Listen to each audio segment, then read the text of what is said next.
Welcome to the Daily Dispatch. First up, geopolitical temperature is rising as China and the US continue to exchange heated words over Taiwan issue. Second, Unite India March has reached New Delhi in an effort to raise voice against the ruling political party, BJP's economic performance, a monopoly on the media by big businesses, and the use of religion to create social division. And lastly, we'll tell you about China developing its first DPU chips as the trade wars between the US and China continues. We're here to give you the news and to help you infer the world around you. I'm Tayyaba Nisar Khan, and here is your Daily Dispatch. The US President Joe Biden signed the National Defense Authorization Act into law on Friday, after bipartisan approval from Congress earlier in December. The annual bill for defense spending has received an additional $45 billion that President Biden had requested to account for the inflation and to respond to hostilities from China and Russia. Now, the bill, criticized by the Chinese Foreign Ministry, claimed that the US was interfering in China's internal matters over Taiwan. The bill also includes exceptional military support to Ukraine and Taiwan in the wake of the Russia-Ukraine war and Chinese military signaling in disputed territorial waters. India, China's adversary in the region, has also received favorable terms in the bill, with the explicit intent to counter China's growing influence in the region.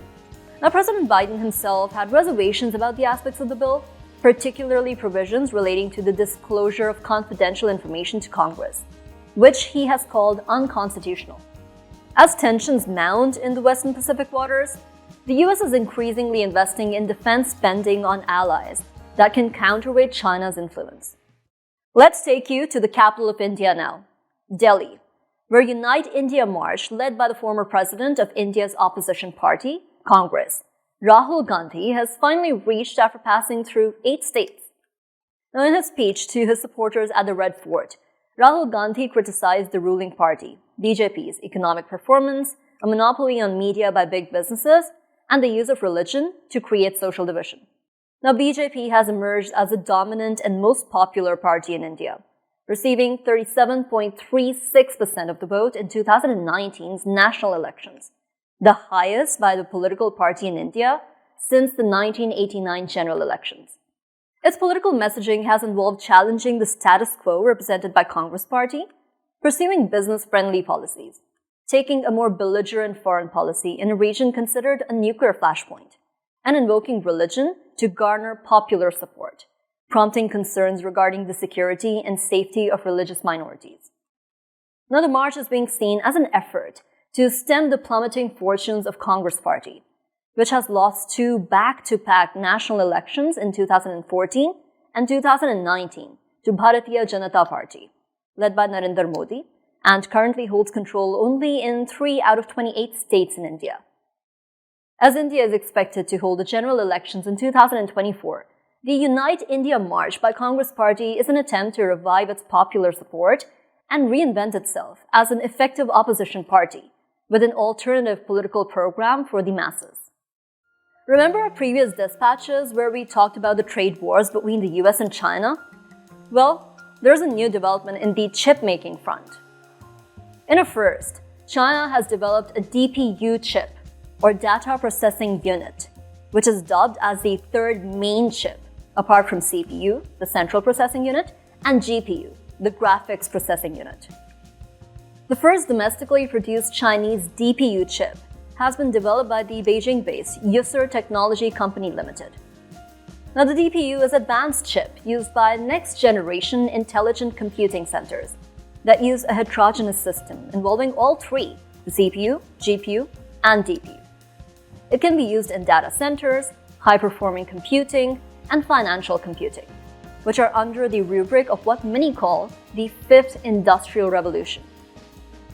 In a move to achieve the self-sufficiency, China, which produces only 5% of the world's semi-conductor chips, has recently been working to boost its research and production, with a rollout of $143 billion financial support package for the semiconductor industries. For now, experts suggest that China still remains 4 to 5 years behind their counterparts in producing their own equipment.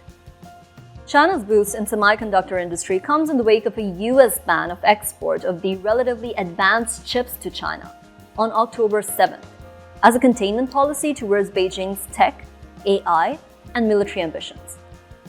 President Biden also signed a $280 billion Chips and Science Act to accelerate the technology and research in order to increase US's semiconductor production and to decrease reliance on East Asia for chips, which produces 75% of the world's semiconductor chips, the largest chunk being produced by Taiwan. With the trade wars between the US and China escalating, competition on the technological front will likely increase between Beijing and Washington.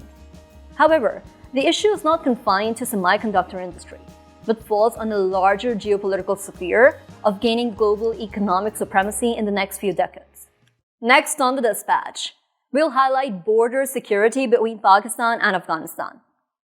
The Foreign Minister of Pakistan, Bilawal Bhutto Zardari, has said that the United States has offered financial help to Pakistan to secure its western border with Afghanistan to prevent the cross-border terrorism. Now he claimed that two US senators, Bob Menendez and Lindsey Graham, told him that funds for border security were included in the 2023 US defense budget. The statement comes as concerns about Tehreek-e-Taliban Pakistan's revival increased after its unilateral withdrawal from the ceasefire agreement with the Pakistani state in September 2022, and the subsequent wave of terrorist attacks, prompting calls from the US State Department for greater cooperation with Pakistan on the counter-terrorism front. Now, Pakistan has frequently accused it as being targeted by the TTP leadership, which is based across the border in Afghanistan, and the border has been fenced for over 90% in the recent years.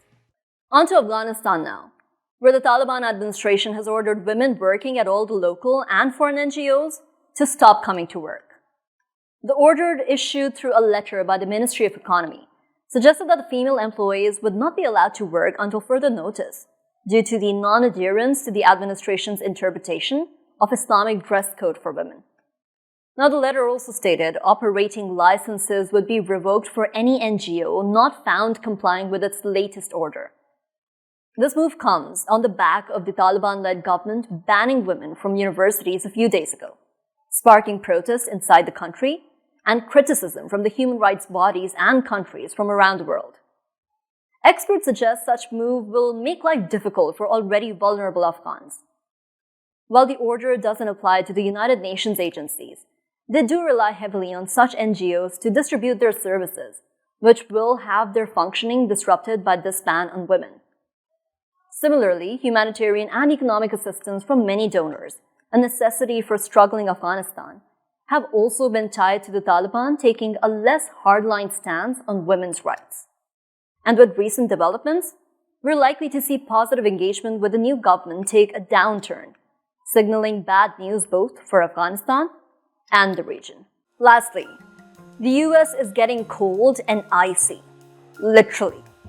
Bomb cyclone that we reported on earlier has been hitting the US hard through the holiday season, leading to deaths from the exposure and accidents, hundreds of thousands without power, and flight cancellations across the country. Now, the blizzard has dropped temperatures to record lows for the season across many states, leaving the US citizens struggling to cope with the extreme weather conditions. At least 18 people have died due to the exposure and car crashes on icy roads, including those in New York, Ohio, Missouri, and Kentucky. Rescue missions are also having difficulties managing the situation, with reports of thousands still being stuck on the road. This icy season has also seen the lights on the Christmas trees go dark for many. According to PowerOutages.us, 1.8 million people were without power early on Saturday. And despite this number having come down to 300,000 by the end of the day, many households and businesses are still struggling with the energy supply, failing to keep up with the increased heating needs. Power companies are currently requesting users to avoid using unnecessary appliances and conserve the energy. Similarly, almost 3,000 flights have been cancelled across the country, stranding many travelers making their last-minute dashes for their holiday plans.